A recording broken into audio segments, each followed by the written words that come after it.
Thank you, Reverend Karen, for introducing us to Jason Mraz in the first place. Oh, it was wonderful. Thank you and welcome. This is the last talk of a series of talks on transformation and evolution. And so this morning, the message is on living joyfully or joyful living, whichever way I happen to say it. So living joyfully. Because truly, when we are living in the moment, when we're living in the moment, the only thing there is God, and therefore the experience is one of joy. The experience is one of whatever the qualities of God are, whatever those qualities are, that's your experience.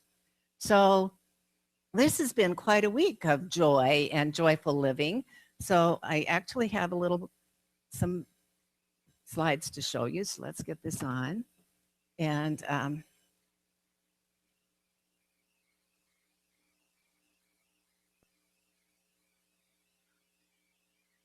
I did test the equipment. It works.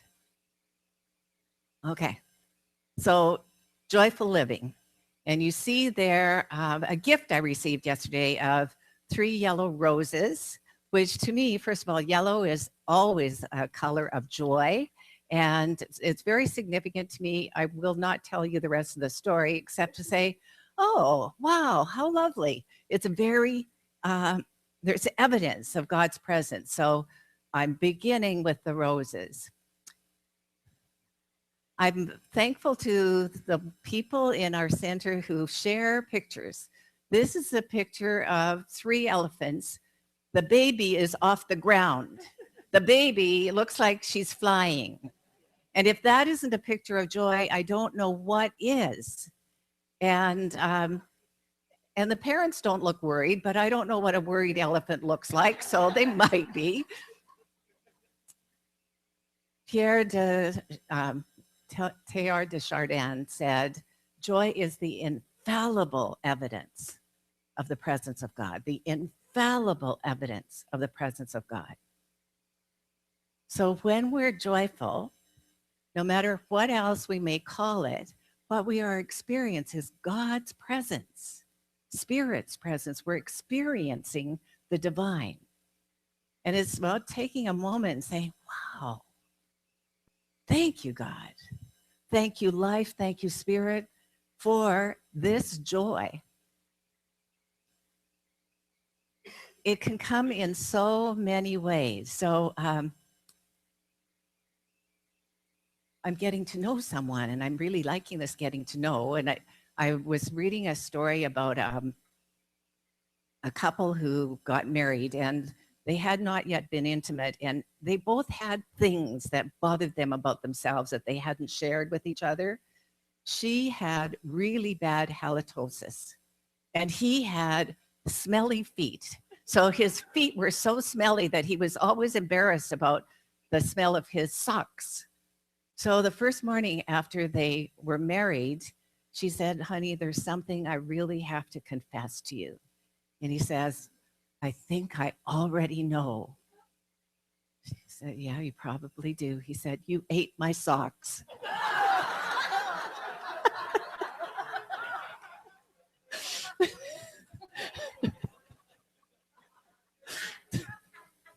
Well, maybe, maybe not.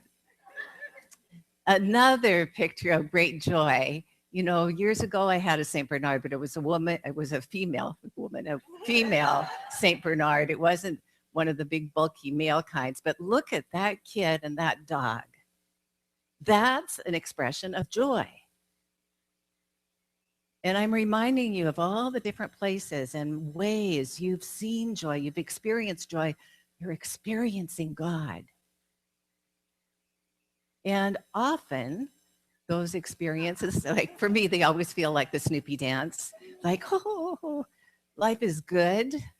And it doesn't matter who sees me dancing. It doesn't matter what other people think.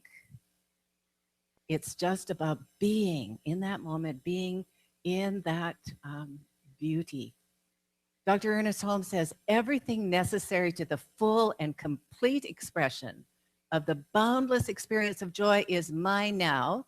Let's say that together. Everything necessary to the full and complete expression of the boundless experience of joy is mine now, right now, right now. That was on page 290 of the Science of Mind textbook. And it's so good to remember it's not at a greater later. It isn't something you had once in the past and are trying to recapture. It's right now ours, right now in this very moment.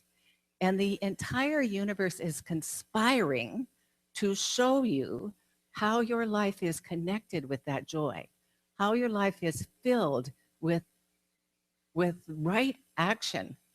So my friend Chris gave me a book, loaned me a book to read. And the book is called God by God, written by a scientist who discovered that what we've always thought God is isn't true. So that's a pretty good book for me, just because that's what we do here. We talk about God and we talk in a different way than most traditional churches or centers. But that wasn't the very best part. The very best part is inside the front cover. He had written in handwriting Borealis. Now, he did not know this, but here's the thing. When I started to study ministry, I was living in Edmonton. The ministerial school was in Calgary, which is 3 hours apart, maybe if you're speeding 2.5. But that's from edge to edge. It's not, through the city to get to the place or through the city to get to my place. But I really wanted to go to ministerial school. So I was teaching in a senior high, which got out at 3. So at 3:05, I was in my car with the rest of the kids and leaving the parking lot. And I got to class right on time, 6:45. It was a 7 o'clock class, 3-hour class. So it got over at 10. And I was filled with joy and excitement because I knew this was what I wanted to do. This is a long time ago, but I knew it was what I wanted to do. But I was thinking, gosh, I still have to get home and I still have to go to sleep and get up at 5 o'clock so I can get to school tomorrow and teach my classes. And I said, what I often do, especially then in those early days, I said, okay, God, I need a sign. Give me a sign that I'm on the right track.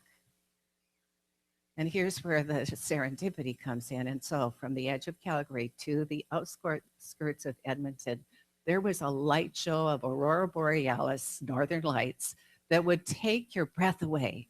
It was exquisite.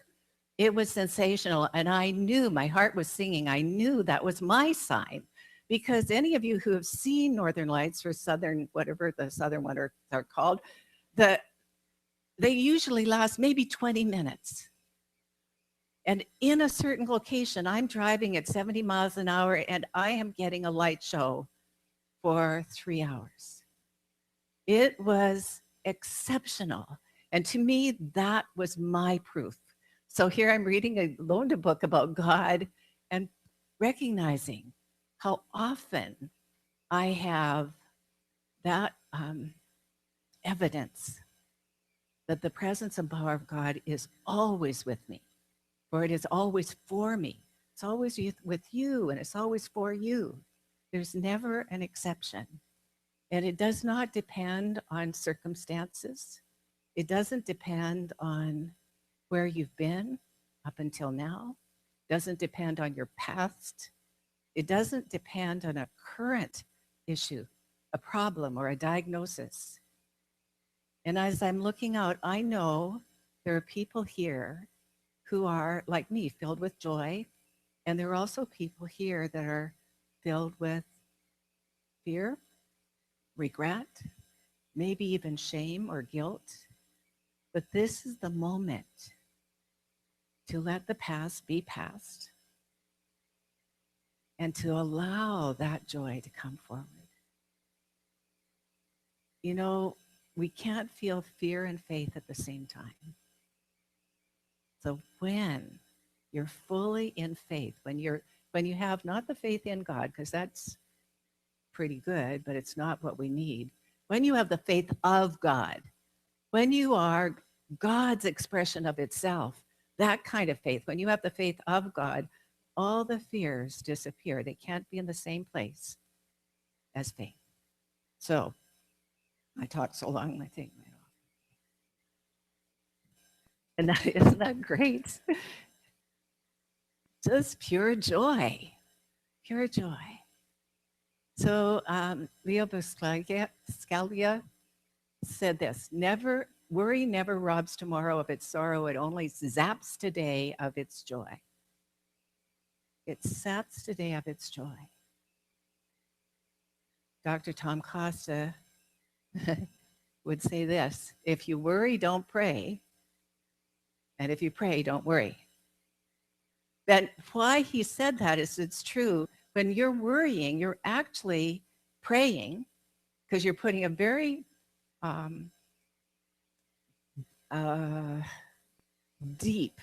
you're deeply impressing divine mind with something that isn't true. You're deeply impressing divine mind when you're worrying about what you don't want. So I've said this before. Stop it. Just stop it. And how do you do that? You put your attention on what you do want. The whole secret of living a life of joy is, another great one, the whole secret is to practice some of the things we know. And one of the things we know is take time in the silence.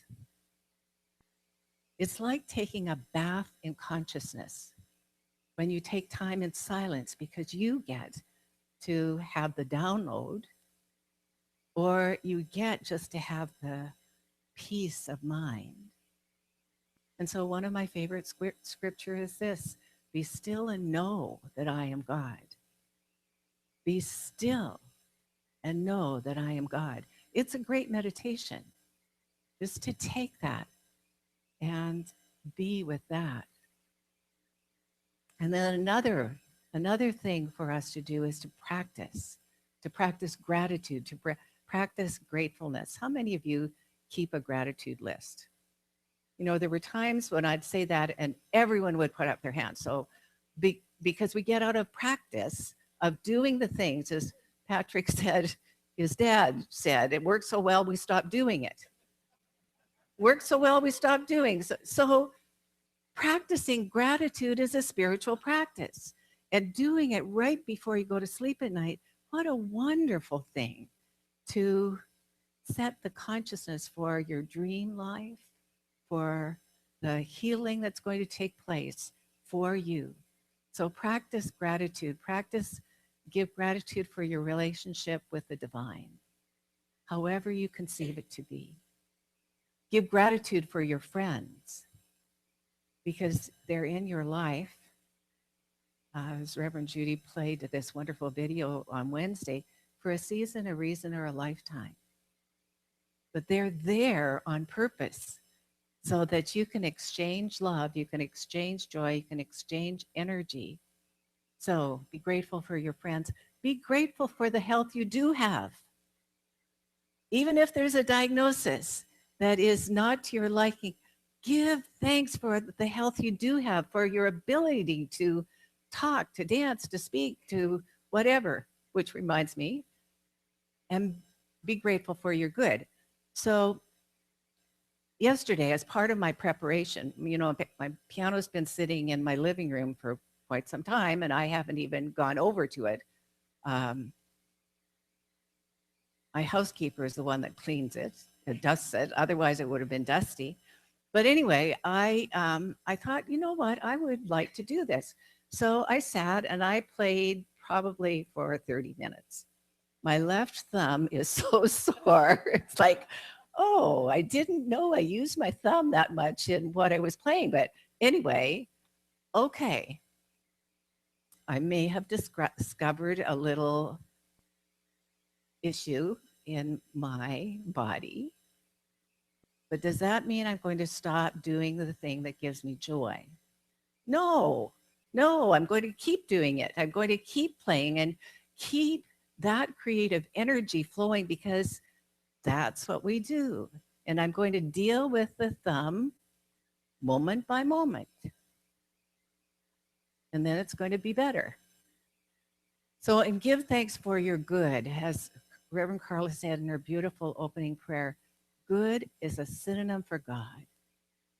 So we really could just say, and of course, when you're in gratitude for your friends, you're seeing the God in them. When you're in gratitude for your health, you're seeing the God in your body, etc. There's, okay. Michael Gott has a song, and I thought he wrote it. And when he was here doing his concert a couple of years ago, I said, Michael, I really love this song, Joy Unspeakable. Can you sing that one? He said, well, I could, but it's not my song. It's an old hymn, and it was written in 1900. I looked it up last night, 1900. And the lyrics are so uplifting. And it's kind of the, you know, how old time hymns, the gospel sound. So I won't sing it to you, but I've got a joy unspeakable and full of glory. Put your hand on your heart. Feel that joy. I've got joy unspeakable and full of glories. Let's say it together. I've got joy unspeakable and full of glory. Yes, you do. Yes, you do. Right now. You don't have to change anything. You've already got it because of who you are. Because the power of that one life, the God life, is already in you. It's who you are and what you are.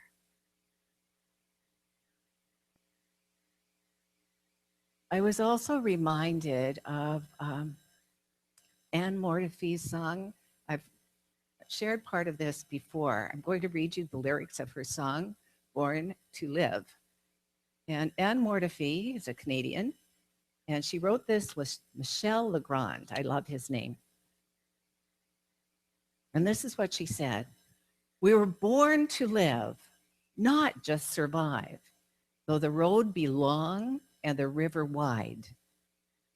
Though the seasons change and the willows bend, though some dreams break, some others bend. We were born to give and born to take, to win and lose, and to celebrate. We were born to know and born to muse, to unfold our hearts, take a chance and choose. We were born to love, though we feel the thorn. When a ship sets sail to return no more, though a door be closed and we feel the pain, to chance it all and to love again. We were born to reach, to seek what's true, to surrender all, to make each day new. We were born to laugh and born to cry, to rejoice and grieve, just to be alive. We were born to hope and to know despair, and to stand alone when there's no one there. We were born to trust and to understand that in every heart there's an outstretched hand. We were born to live, to be right and wrong, to be false and true, to be weak and strong. We were born to live, to break down the walls, and to know that life is to taste it all. We are here, born to live, and so it is.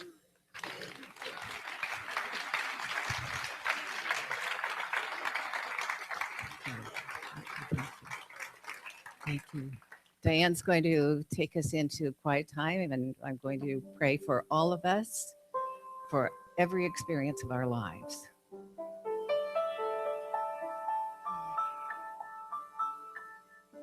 Come with me into this resting place. Let your heart be free. No more worries, no more fear. Only God is here. Let it go. Release your breath.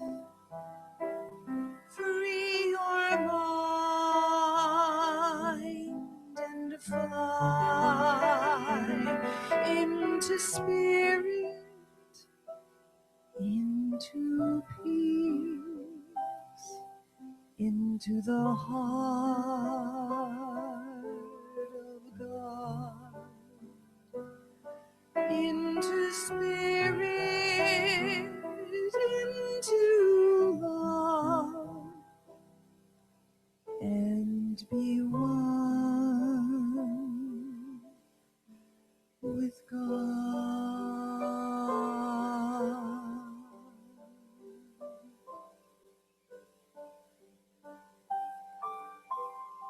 I'm going to speak this word in the first person. Take what fits for you and just let anything that doesn't fit just wash over you.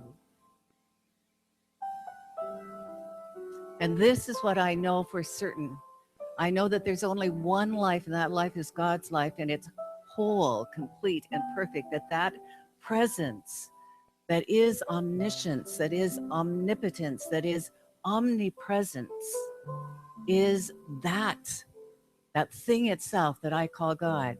It is that thing that is forever responding, and it is that thing that is forever guiding. It is that thing which is bringing together and sustaining together that which belongs together. And so I speak this word for every person, knowing that each one, this is true. I am one with this one. And in this awakened awareness of oneness, of unity, I know that my life is filled with good, for I am good. I know in this awakened moment of God consciousness that my body is a divine expression of the divine, and every cell, every tissue, every function, every fiber of my physical body, including my thumb, including hips and knees and lungs and every other thing, is filled with a divine pattern of perfect life, a divine pattern that is the intended expression of our physicality. Free and flexible and strong and beautiful, and designed for expression and feeling joy and giving joy and pleasure. That this one is on purpose the way it is.